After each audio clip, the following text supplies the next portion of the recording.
বাংলা টেলিভিশনে জনপ্রিয় অভিনেত্রী শ্রীতমা ভট্টাচার্য মূলত মা ধারাবাহিকের ঝিলেকের চরিত্রই হোক বা ইচ্ছে নদীর ধারাবাহিকে অদ্রিজার চরিত্র, যে কোনো চরিত্রকে নেগেটিভ চরিত্রে তিনি যে দুর্দান্ত এই কথা বলাই যায়। তবে এই মুহূর্তে তার একটি অন্য পরিচয় রয়েছে।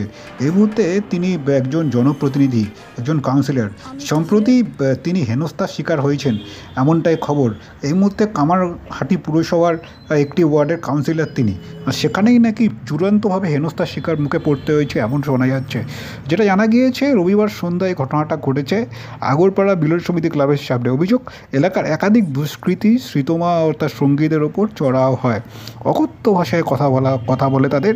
বিষয়টি ধাক্কাধাক্কির পর্যায়ে চলে যায়। এমনকি অভিযোগ যেটা শোনা যাচ্ছে, শ্রীতমার মুখে তাকে শারীরিক নিগ্রহ পর্যন্ত করা হয়েছে এবং তার পায়ে চোটও লেগেছে।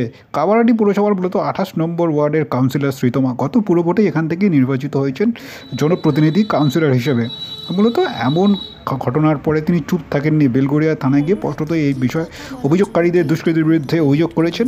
শোনা গিয়েছে এলাকার বেশ কয়েকদিন ধরেই এই অসামাজিক কার্যকলাপ ও সরকারি জমি বেদখলের অভিযোগ ছিল এবং কাউন্সিলর হিসেবে তারই সুরাহা করতে গিয়েছিলেন তার কিছু সঙ্গী সাথীকে সঙ্গে করে, তাতেই এই কাণ্ড।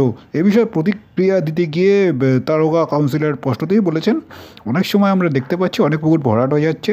এই পুকুর ভরাট হতে হতে সেটা একটা জমিতে পরিণত হচ্ছে। সেই জমিটা হয়তো বেআইনিভাবে পরবর্তীতে দখল হয়ে যাচ্ছে, প্রমোটিংয়ের কাজে ব্যবহার হচ্ছে। একজন জনপ্রতিনিধি হিসেবে এই অন্যায়ের বরদাস্ত কখনোই আমার পক্ষে করা সম্ভব নয়। আর এগুলোকে সবাই এই অন্যায় বেআইনি কাজকে রুখতে গিয়েই তার এই অবস্থা। এরপরে সুতমা বলেন, এলাকার যে মাঠ রয়েছে সেখানে প্রতিদিন রাতে যে কাজগুলো হয় সেটা একটা সুস্থ সমাজে হওয়া উচিত নয়। পুলিশ বহুবার গিয়েছে, আমার শোনা কথা, পুলিশকেও নাকি অনেক সময় হেনস্থা হতে হয়েছে। এটা কোনো ব্যক্তিগত জায়গা নয়, কার্যত জনগণ বা সরকারের জায়গা, সেটার চাবি আটকে রাখা এখতিয়ারের বাইরে। এই বিষয়ে